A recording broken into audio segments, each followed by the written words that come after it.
Welcome to This Week in Money. I'm Jim Goddard. Today, CIBC Wood Gundy's Ross Clark will have the latest major financial news. Inside Track President Eric Hadik explores how some unique cycles are affecting the markets and currencies. Institutional Advisors Chief Investment Officer Bob Hoye looks at the U.S. dollar and bonds, and Mackie Research's Payton Nyquvest runs down the Canadian equity markets. Plus, we'll have a company showcase update with Larry Ray after our regular show. We'll talk to Ross Clark right after this. GEM International is a new diamond explorer in the richest diamond-producing country in Africa, located next to the fourth largest producing diamond mine in the world. International Spotlight is on an 1109-carat diamond, recently discovered in Africa by a fellow Canadian junior, with a proven operator and finance team. GEM International trades on the TSX Venture Exchange, symbol GI. Visit us at gemdiamondmining.com. Welcome to This Week in Money, the source for market opinions. Here is Jim Goddard. My guest is Ross Clark, investment advisor at CIBC Wood Gundy in Vancouver. Welcome back to This Week in Money, Ross. Pleasure to be with you, Jim. U.S. election is just around the corner. Is that going to make a difference on what happens in the stock markets? Well, you know, we've been here in this tight range for the last, well, I guess we'd say post-Brexit. Everything is... We've had a few little scares in the market and a few runs, but nothing to speak of in the large way. And who knows with how the election may go.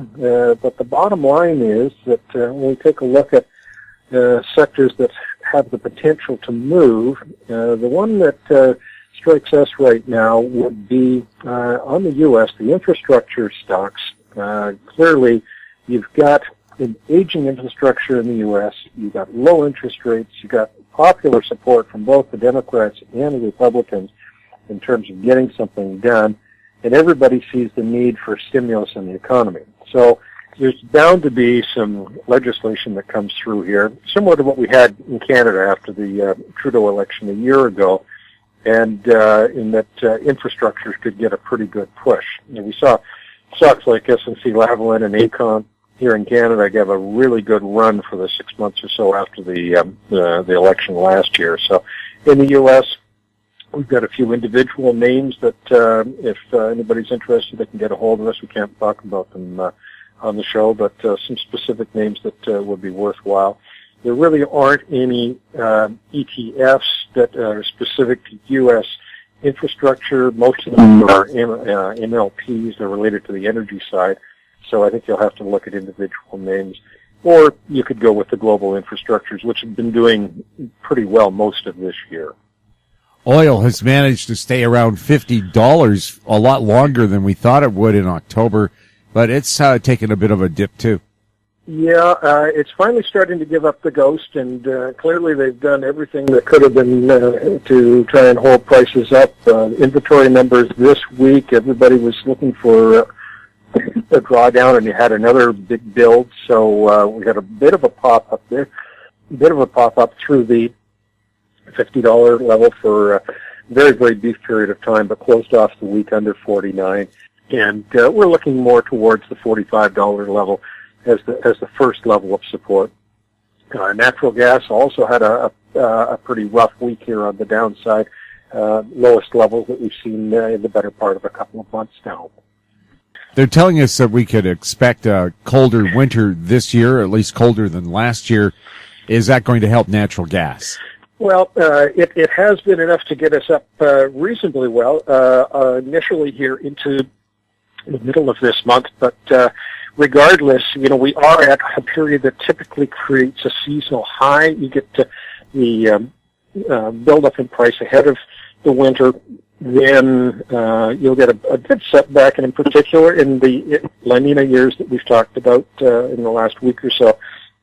So I would prefer to be looking at some lower levels sometime into December, early January for a better long-term pull as far as the gas prices are concerned. Maybe it'll be a later winter in terms of it producing a demand for the natural gas. Gold. Where's it going to go? Well, gold's been stepping up since October the 7th when we had a good oversold low. And I think it could still stair-step up. We see some very good resistance and probably more towards the 1287 to 1295 range. We'll be looking for that in the next couple of weeks. But nothing in the way of a raging bull market here, just a methodical uptrend. And shakeouts are bound to happen, but you'll get pops like we had on Friday when there was talk of a new probe by the FBI into the emails of Clinton. And with that, you get these knee-jerk reactions to the upside. So look for, say, upside bias, but not the type of action that we saw in the first half of the year. The gold-silver ratio, is it as tight as it has been in the past? Well, we've seen some good action here towards the gold market of late. And really, it's one of the things that we should be watching to see when the precious metals are ready to make their next good move to the upside. So far, silver's been underperforming since we peaked out in the summer.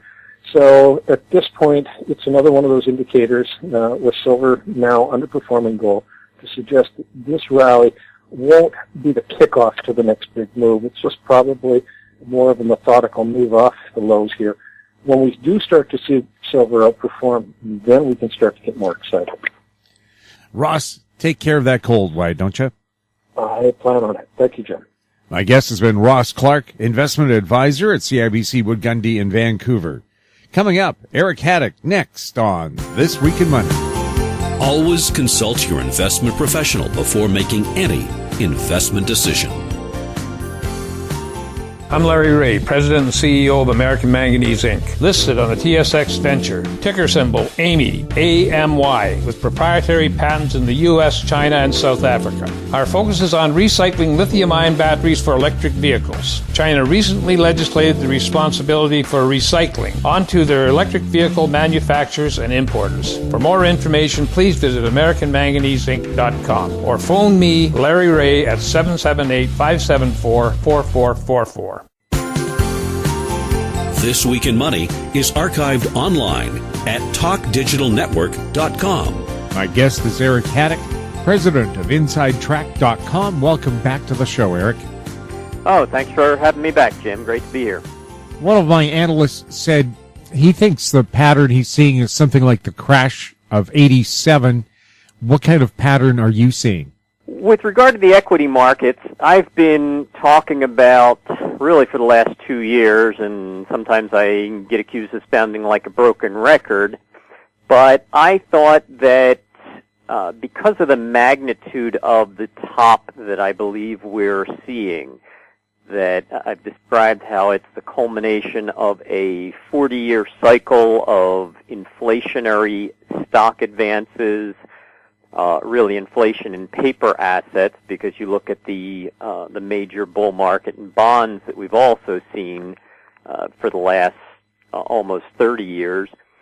But I thought that 2014-2015 would be the culmination of a 40-year inflationary advance in equity prices dating back to the late 1974 low, and that 40-year advance would be very similar in duration, in time, to the 40-year advance that immediately preceded it, and that was from 1932 to 1972. So you basically had, in the last century, two major 40-year advances with the crash of 73-74 separating them, when the Dow and other indices lost 50% of their value in less than 2 years. But anyway, I thought that we would be seeing the culmination of this 40-year cycle, and that there would be about an 18-month topping process from early 2015 into late 2016, and that the market action in between then, in that 18-month period, would be pretty similar to what the Dow Industrials saw in 2000 and 2001, where in each case you would see sharp 2 to 3 month declines, and the first one I had described why I thought it would be in the middle half of 2015, which unfolded pretty close to what was discussed back then.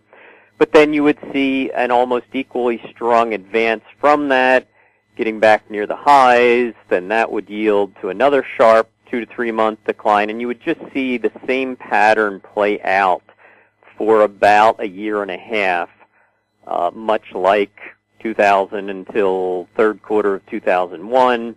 And then you would finally enter a time when a more sustained decline was increasingly more likely, and that time frame that I've been looking at and still looking at is November, December of 2016, about 18 months from the April, May peaks that most of the indices saw in 2015.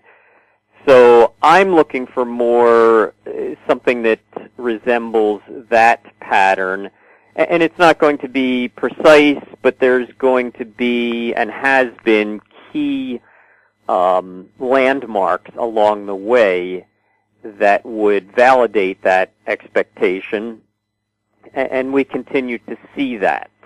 In fact, a couple of the more noteworthy turning points that I've discussed and that I'm going to be elaborating even in my next Inside Track monthly newsletter is if you just look at some of the most significant turning points and compare 2000, 2001 to 2015, 2016, back in 2000, the Dow Industrials saw 2 declines, setting a double bottom in October 2000, 9 months after their January peak.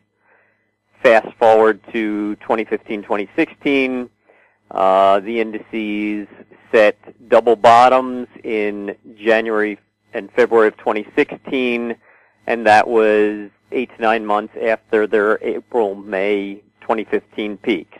So you had that second bottom set almost the identical amount of time after the peak in 2016 as it was in 2000.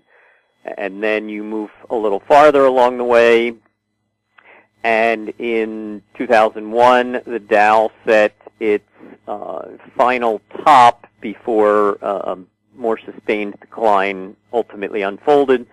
It set that in May of 2001, 16 months after its peak, 8.5 months from its preceding high, a lower high, and 7 months from its October 2000 low. Well, we come into August of 2016, and the majority of the indices set peaks that were 16 months after the April, May 2015 peaks. They were 8 to 9 months from the November, December 2015 highs, and they were 7 months from the January 2016 low. So in both cases, in 2000, 2001, and in 2015, 2016, you saw peaks set 16 months after the major high, 8.5 months from the preceding most significant high, and 7 months from the double bottom lows that we were talking about. So it's this parallel where they're setting these turning points in very close lockstep to when they set those major highs and lows 15, 16 years ago. And it all just reinforces my outlook that we would not see a sustained drop until the very final weeks of 2016, starting in November, but then through December 2016, that would be the most vulnerable period for the stock market, and I still think that's the case, and that would be reinforced by my shorter-term work if we can see a secondary peak set in late October and then get a couple of key sell signals that I'm looking for at the very end of October or very opening days of November. You're listening to This Week in Money. I'm Jim Goddard. We're speaking with Eric Hadik, CEO and president of InsideTrack.com. Eric, what kind of pattern are you seeing setting up for gold and silver right now? Gold and silver, to some extent, are the inverse of what I'm describing in stock market. At least the inverse as far as the coming weeks and months, even as stocks have rallied and then hovered near their highs after their June cycle lows. Gold and silver have sold off and hovered near their lows since the late June, early July cycle highs, and it's bringing them closer to a time frame that we discussed back in late 2015 and in early 2016, that my 2 to 3 year outlook for gold and silver was to see the largest advance we had seen in 4 to 5 years take hold in the first half of 2016, and that would be confirmation to me that a major bottom was forming. But then, as I discussed back then, I thought we would then see a pretty substantial sell-off in the third quarter of 2016 and stretching into November or December of 2016 when another multi-quarter bottom, and could turn out to be a multi-year bottom, would take hold in late 2016. So we are now approaching that time frame. Some of my weekly and even daily work has started to isolate a specific period of time when a final low is most likely. So I think that we're going to see a multi-month low, in other words, something that's lower than anything we've seen in the last 4 to 5 months. That low set in the coming weeks, but that it's likely to be, at least in the actual metals, it's likely to be higher than the late 2015 lows. So that would be kind of like a two wave. If you're familiar with Elliott wave, you get that initial one wave up that we saw into mid-2016. You then get a pretty substantial second wave pullback, and then you start to prepare for the third wave advance, which the third wave is usually the most dynamic and accelerated rally. That's what I expect to take hold, the bottom to take hold in the coming weeks, but then the actual advance to unfold over the next year or two. Are we in a specific cycle for oil? Oil, I still am kind of sticking to what I discussed late last year, early this year, that there was a major cycle low in the first quarter of 2016, but that it would be 1 to 2 years before a really sustained advance could take hold. And in the meantime, I thought we'd see a lot of volatility in the bottom chunk of the range between $30 and $60 a barrel, really with a lot of resistance in the low $50 a barrel range. But I do think that it's shaping up to where we could see a secondary low in probably January of 2017, with an intervening high that was expected in late October, early November, so that could be forming right now. But that's all within a wide trading range, and I still don't expect any sustained advance to take hold until at least the second half of 2017, and depending on how the next couple months unfold, that could be shifted or adjusted a few months out farther as well. Could even be a little later that a sustained advance becomes most likely. What about the U.S. dollar? The dollar, I am that's been kind of the core of some of my outlook for the coming years. And one of the things that I've discussed really for the last decade was the fact that I thought 2013 to 2017 would be a really significant transition point in the dollar, but that it would also be that it would be very well disguised. And I thought that while the fundamental underpinnings of the dollar would be chipped away at during that time from 2013 to 2017, I also contended that the actual price and the relative value of the dollar compared to some of the other key fiat currencies would rally into 2017. So even as we have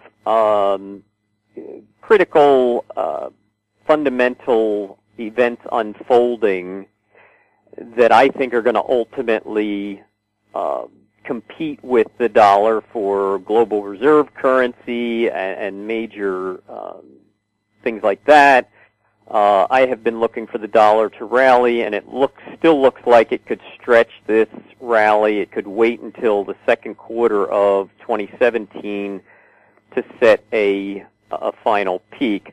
So that would even kind of corroborate the potential for more volatile consolidation, because if the dollar is able to eke out another rally in the first half of 2017, that would probably be a little bit deflationary for something like oil. And then once the dollar does set that peak and starts to signal that it's begun a new bear market, that would be one of the things, one of the burdens taken off of the price of oil that would give it a little more freedom to rise, and probably give gold and silver that much more leeway as well. So I think there's some overlap there, and there's some interplay that's to be expected, where you get the dollar stretching out its advance, even though gold and silver might bottom before that final high in the dollar. And that kind of divergence is not unprecedented. All you have to do is look at the last 15 years, and you see multiple times where, for instance, the dollar's major bottom was set in 2008, and it has been building a base since then, but yet gold and silver had their biggest rally after the dollar had already bottomed from 2008 into 2011. And a lot of times when I discuss things like the dollar bottoming and yet gold and silver not topping, back in that scenario, I'll get a lot of traders contact me and say, well, that just can't be. You know, if the dollar's up, gold should be down. If gold's up, the dollar should be down. And it's not an exact one-to-one correlation like that. And I think that's where a lot of traders get very confused and very frustrated when trying to play each market and look for a direct correlation. It's more of a general broad stroke correlation, but in the meantime, there are a lot of contradictory moves that you will see in the short term that kind of create a lot of confusion and frustration for traders that are just looking at a pure inverse correlation between the two. What's the long-term outlook for the loonie? I still see some downside potential, or I shouldn't say additional downside, but I think that there could be a secondary cycle low still out in the future, so that a sustained advance there, much like what I described in oil, is not likely in the next 3 to 6 months, and probably wouldn't take hold till a bit after that. There are actually some multi-year cycles that I started discussing in my monthly newsletter that I'm going to be elaborating on. that are pretty consistent in the Canadian dollar, and I expect them to continue to govern its movement. Eric, the British pound as well has taken a pounding. If they're using some kind of a long-term index, it's at a 137-year low.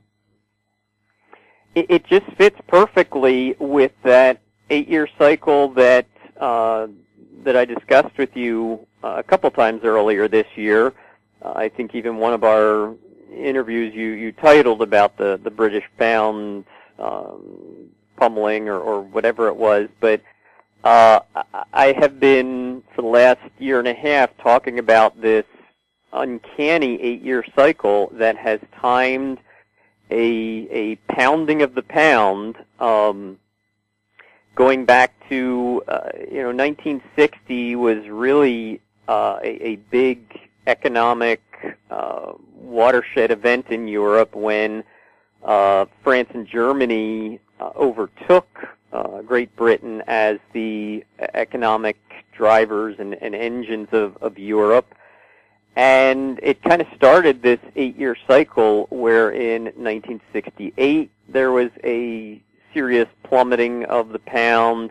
Then in 1976, 8 years later, it was so bad that the UK was forced to go to the IMF for essentially a bailout of their currency. In fact, it's the only time that the IMF has really had to go to that extent. 8 years after that, 1984, another sharp decline in the pound that coincided with surging unemployment and plummeting industrial production in Great Britain. 8 years later, 1992, was the infamous George Soros-led pound shorting, where the result of that plummeting of the pound was that they were forced out of the exchange rate mechanism in Europe. And you fast forward 8 years from there, 2000, you saw a plummeting pound again, and it was creating an inflationary spike in Great Britain, led to a fuel crisis where I think like 90% of the petrol stations were out of fuel, and that even led to some brief limited food rationing because of shipping restraints. And it was just another sequence in this 8-year cycle. Then 8 years after that, in 2008, the pound lost 35% in a 14-month period. And so without fail, this 8-year cycle had timed major plummeting pound sequences since 1960, 1968. And I was discussing why I thought 2016 would be the same thing, and why that was also hinting that Brexit was a very likely outcome and or trigger to the next swoon in the pound. And along with that 8-year cycle, if you look at it, the final bottom in the pound usually takes place the following year. So you saw final lows in 85 and 93, 2001, 2009, and I think that it's the same thing will be the case in 2017, that'll be the final low in the pound. But between now and then, I don't really expect much very favorable news for the pound. Eric, thank you so much for chatting with us. Thanks for having me back, Jim. Always a pleasure. My guest has been Eric Hadik, president of InsideTrack.com, Inside, INSIIDE. Coming up, Bob Hoye, next on This Week in Money.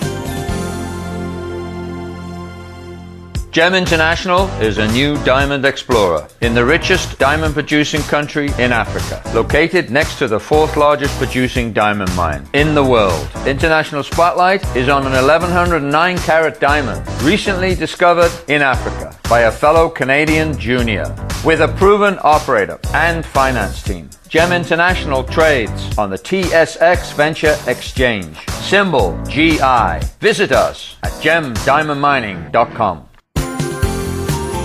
This Week in Money is archived online at talkdigitalnetwork.com. We're chatting with market historian Bob Hoye. He's the chief investment strategist for institutionaladvisors.com.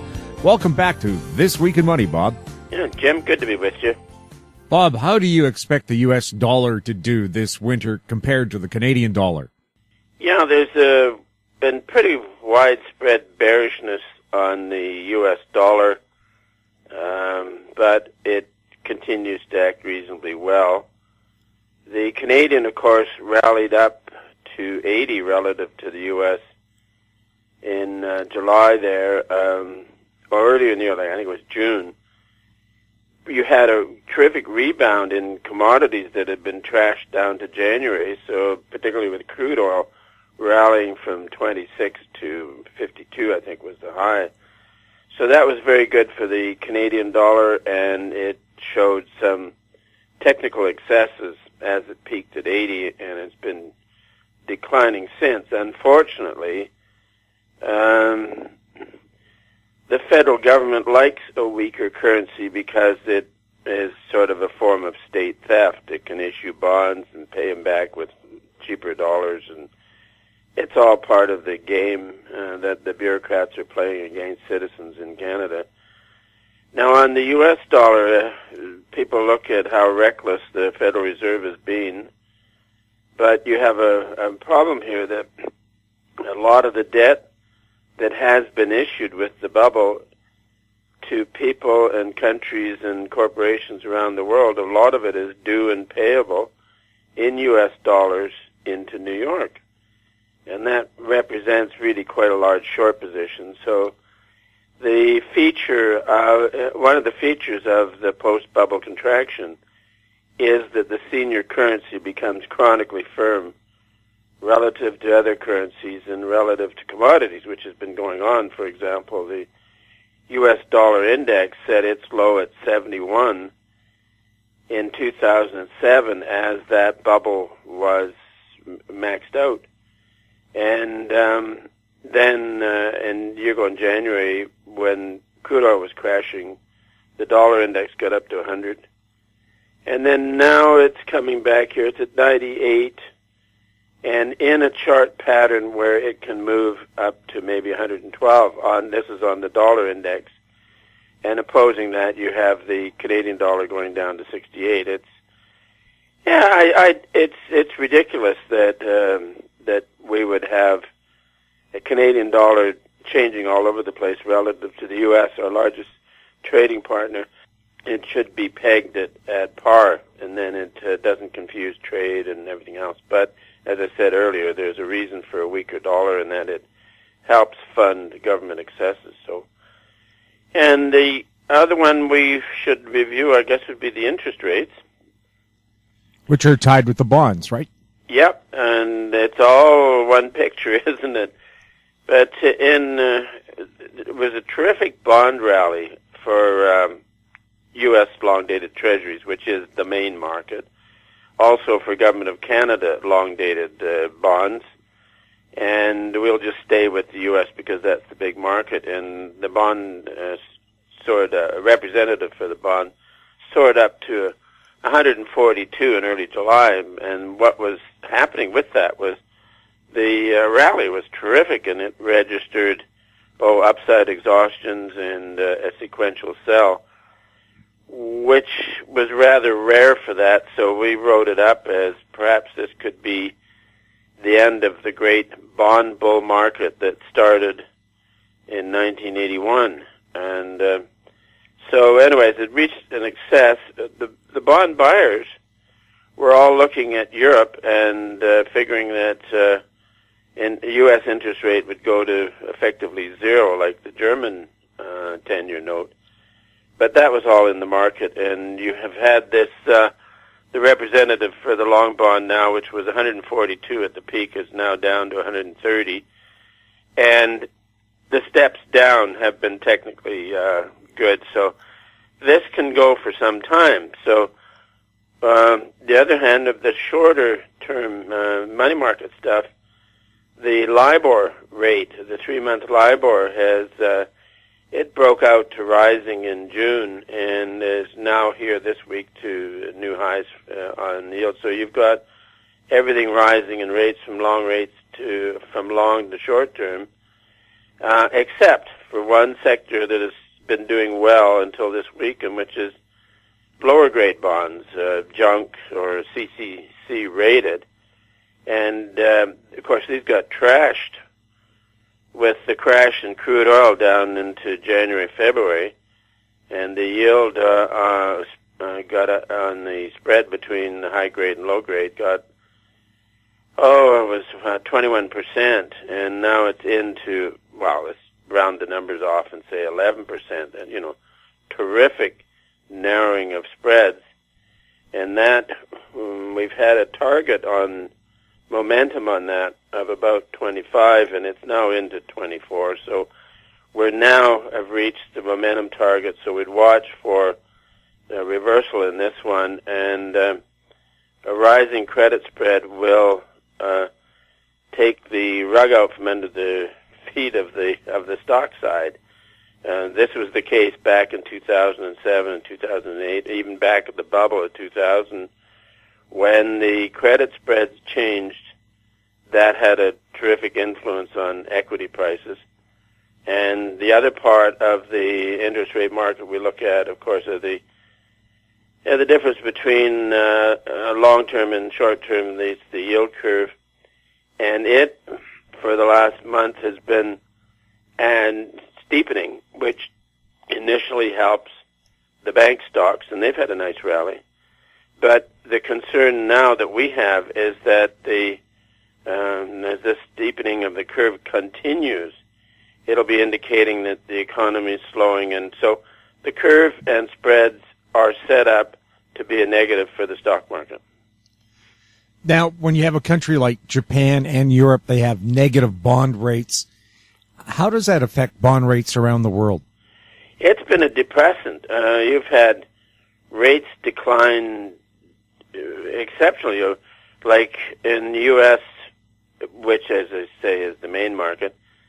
The T-bill rate is down to effectively zero, and the last time you had that rate that low was in the 1930s during that terrible contraction. But this one, you've had the central bankers with a false pride that they can manage the economy, and their theory is that if you give the market a little credit, you'll get economic growth. Well, of course, that was never founded from the start. And what they're finding now that it isn't working, so it's driving them to even greater excesses in this business with so many billions and billions of dollars worth of bonds trading at a negative yield. So when this reverses, for those who are long, it's going to be extremely painful. Now, the work we did on the U.S. bond in June and July was that it was the biggest market, and whereas if you look at the European market, which is a smaller market, and the European Central Bank can more or less dominate it, but what we were looking at the U.S. market, you got a whole lot of different players in it. So we figured that market forces would work, and indeed they have, because you had that terrific trading excess which was measurable, and now it's completely broken down. So this is a very profound change in interest rates radiating out from the U.S., and this week issues in Europe, particularly Portuguese bonds and Italian bonds, have broken out in yields. So you got rising yields there. Also, British bond yields have been rising as well. So you can, and then LIBOR is a rate out of London for money market stuff, and that's a global rate. So, rates are rising, which is a terrific change from the summer when everybody thought rates were going to go to zero or minus in North America, and this is not the case. So this rising rate scenario will eventually affect mortgages. So people who have variable low-rate mortgages should lock them in now and take advantage of this before the rates go any higher. Bob, when you look overseas at the different bond markets, has there been one place that really stood out for you? Oh, the yield for the 10-year note in Germany has just been unbelievable, down to virtually zero. And then, as I say, other Swiss things, they've been to negative rates. This has never happened before. And, you know, I've been in this business a long time, and started presenting to financial institutions in 1981, and that's when the yield on long Canadas was up to 19%, and inflation was at 15%.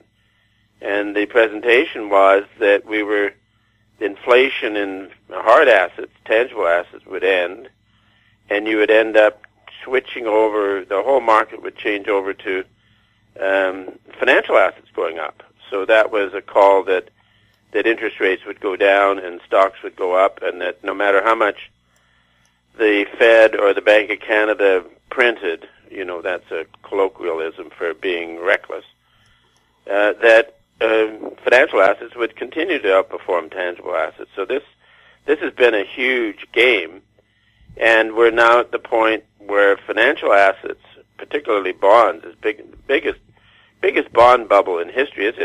This has never, ever happened in global bond markets, and it's unwinding, and the repercussions from rising interest rates will be incredible. I consider it a privilege to be vertical and upright and watching these excesses in the marketplace.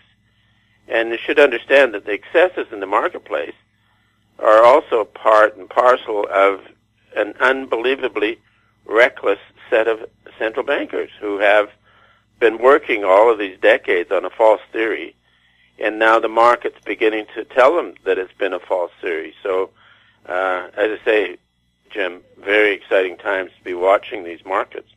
Now, we have Donald Trump in the U.S. election saying it's time to rip down Wall Street. Is Wall Street the same as the central banks? Yeah, there's corruption on the financial markets is appalling, mainly because you had, going back 100 years, you got a set of academic economists who have an imagination that they can manage the economy. And for that, you need to have a central bank. And when the Federal Reserve first started 100 years ago, yes, there were bankers in the central bank who had experience in the financial markets and were aware of risk. And then over the decades, it's been changed all to economists who have less concern for risk and have every motivation to impose their theories. So this is kind of like crashing into a wall. They do not understand that their theories don't work.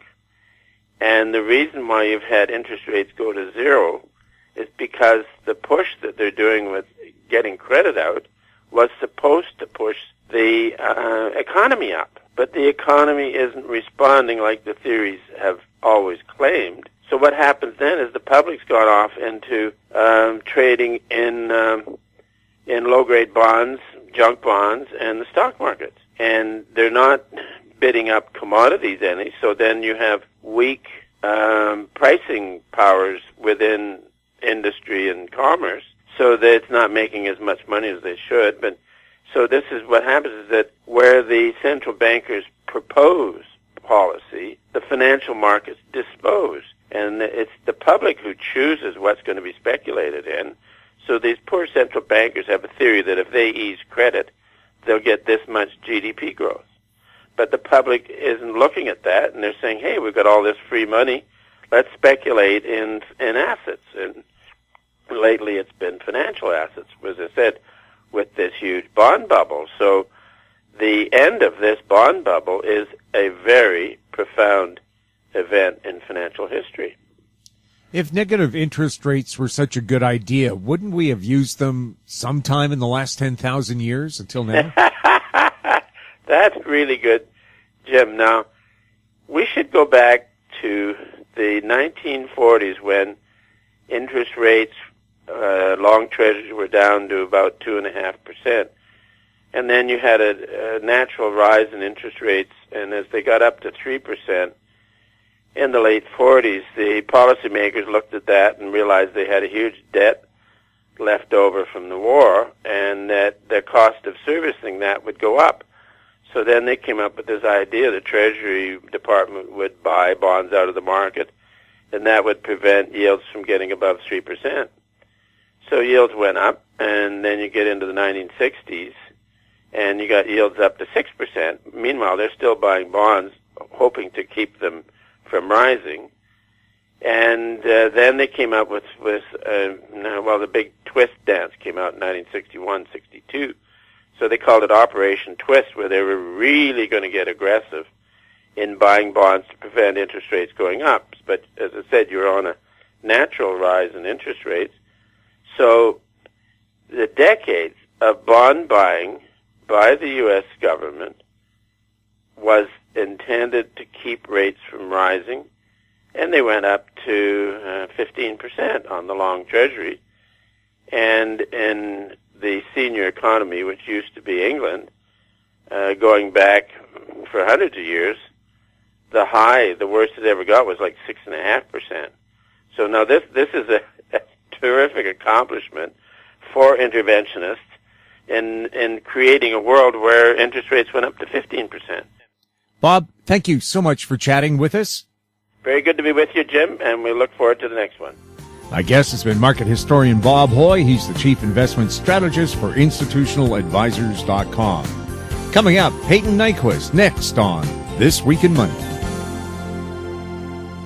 I'm Larry Reaugh, President and CEO of American Manganese, Inc., listed on the TSX Venture, ticker symbol AMY, A-M-Y, with proprietary patents in the U.S., China, and South Africa. Our focus is on recycling lithium-ion batteries for electric vehicles. China recently legislated the responsibility for recycling onto their electric vehicle manufacturers and importers. For more information, please visit AmericanManganeseInc.com or phone me, Larry Reaugh, at 778-574-4444. This Week in Money is archived online at talkdigitalnetwork.com. My guest is Payton Nyquvest, Vancouver investment advisor at MackeyResearch.com. Welcome back to This Week in Money, Payton. Hey, Jim. Thanks for having me. How did the major Canadian equity markets do? The TSX had a high of 14,963. Low was 14,773, closing at 14,785 for the week. So down about 151 points. And the junior markets? Venture had a high of 794. Low was around 772. Closing at 776 for the week, down 18 points.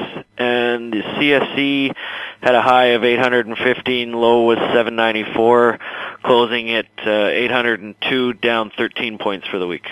Have we seen any profit reports yet? Not quite yet, but you're starting to get there now. So we are seeing them in the U.S. I just wondered if Canada could catch up. Where were the hot activities in the junior markets?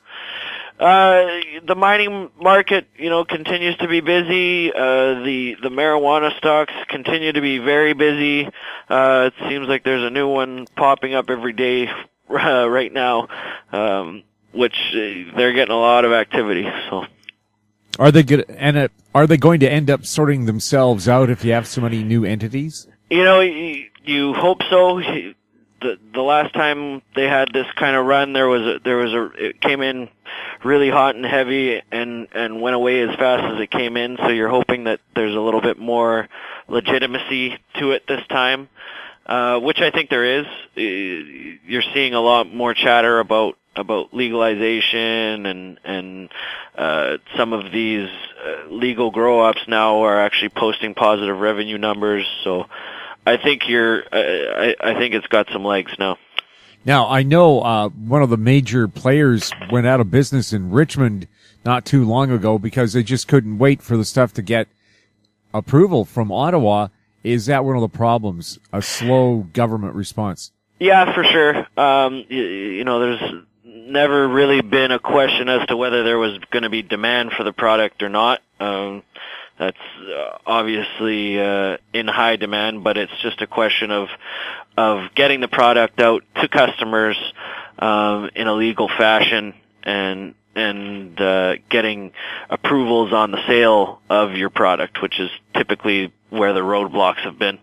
Washington State and Colorado were the first to roll out legal pot for recreational use. Have you heard anything bad about it, or has it all been a positive experience? From what I've seen, it's all been very positive. I haven't really seen anything negative come out of there. But time will tell. But from what I've seen, definitely more positive. Yes, well, if you looked at old movies like Reefer Madness, you would expect there would be riots in the street and so on. And what I've heard, at least from police officers I've talked to, is that impaired driving is actually down in Washington State after marijuana. You can definitely see that happening. I think probably the only riots are guys rushing to go buy bags of Doritos, but I think for the most part, it's been fairly civil. Payton, thank you so much for chatting with us. Thanks for having me. My guest has been Payton Nyquvest, a Vancouver investment advisor at MackeyResearch.com. That wraps up our show for this week. We'd like to thank our guests, Ross Clark, Eric Hadik, Bob Hoye, and Payton Nyquvest, and thank you for listening. And right after the show, we'll hear Company Showcase with Larry Reaugh. If you have any questions for us, you can email us at info@howstreet.com. I'm Jim Goddard. We're back next week with more This Week in Money. Comments made on This Week in Money are an expression of opinion only and should not be construed in any manner whatsoever as recommendations to buy or sell any financial instrument at any time. Archived online at talkdigitalnetwork.com. This Week in Money is a production of Howe Street Media Incorporated. Executive producer is Tom Allen. Welcome to Company Showcase, an advertising feature on HoweStreet.com. We're speaking with Larry Reaugh, CEO and President of American Manganese. Welcome back to Company Showcase, Larry. Hi, Jim. I'm glad to be on it. You had a couple of new news releases come out on the week of October 27th. Can you tell us about them?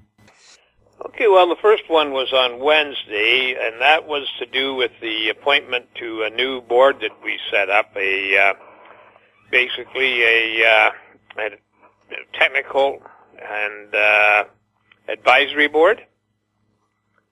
And those two appointments are pretty, I guess you'd have to say, substantial to the company and its credibility that we could have guys of that caliber come on the advisory board. And they're there to help us with decisions going down the road. For example, if we get a query from a large battery manufacturer or an EV car manufacturer or somebody out there that has deep pockets on future involvement or financing or something like that, I would run it by the advisory board. And if we're going to move in any direction, whether we're going to license a project or we're going to sell royalties or we're going to joint venture or partner to move the project ahead, then that advisory board would be certainly invaluable on or be valuable on adding their expertise to the equation. So it's a win-win, and but what you have to look at is American Manganese is starting to get some attention out there, and from some of the bigger players, and it's we're only days away from announcing the completion of the phase one, not phase one, the proof of concept work that we started earlier this year. And that's going to be an exciting time for the shareholders and the company. Larry, we're speaking on October 27th, just to let our listeners know. Larry, what was the second news release? That was out this morning. And that one is, in reality, is another endorsement of the company in which we were invited by NaatBatt International, which is an association of powerful companies, including the car manufacturers, battery manufacturers, recyclers, those types. They'll be all under one roof, and we've been invited to actually do a presentation on our recycling opportunity. Now, by that time, we'll have all the results, so it should be a fait accompli that the proof of concept is completed. And the reality that we enter into here is we'll get exposure to a large segment of the industry in North America and some of Europe at this conference, and it has to help the company. As far as NaatBatt were concerned, we were probably the most advanced recycling opportunity out there that they were aware of. So this is big time for the company. It's not recognized across the continent like I'd like to see it recognized, but it will eventually be recognized. So we're taking Chemetco, two of the senior people from Chemetco, including the CEO, Norm Chow, and he was the winner of the Business in Vancouver 40 Under 40 Award and the Financial Post Technology Gold Award. And they are working on technologies in chemistry and batteries and mining and water purification, you name it. They're quite a diversified firm. Chemetco is actually one of the largest research firms in Canada. And Joey Jung, who is a PEng in chemical engineering, has a lot of R&D experience in both lithium-ion and lead-acid batteries, fuel cells, electroplating, electrowinning, metal air, and electroreduction of carbon dioxide. He's published several papers and patents and authored a book chapter on lead-acid batteries in the Wiley publication. So these guys are very well known in the industry. Joey knows a lot of the major players in the battery industry. And they will do the presentation. And why do we do that? Well, there's going to be a lot of sophisticated people at this presentation, and we want to put our best foot forward, and our best foot when it comes to the technology is Chemetco. So this is these are we're very honored to be invited, and we're going to put the story out there front and center for everybody to look at. And sooner or later, somebody will come along and want to partner this, and so that's what the company's working towards. Larry, where can people find out more about American Manganese, and what are your stock symbols? Well, American Manganese, you can find out everything about us on AmericanManganeseInc.com. That's our webpage, our website, and our ticker symbol is AMY.B on the Venture Exchange, the Toronto Venture Exchange, and AMYZF on the U.S., and 2 a.m. on Frankfurt. And they can also get a hold of me at 778-574-4444, or just email me at LREAUGH@AMYMN.com. Larry, thanks for this October 27th update. You're welcome. My guest has been Larry Reaugh, CEO and President of American Manganese. I'm Jim Goddard. Comments made on Company Showcase are an expression of opinion only and should not be construed in any manner whatsoever as recommendations to buy or sell any financial instrument at any time.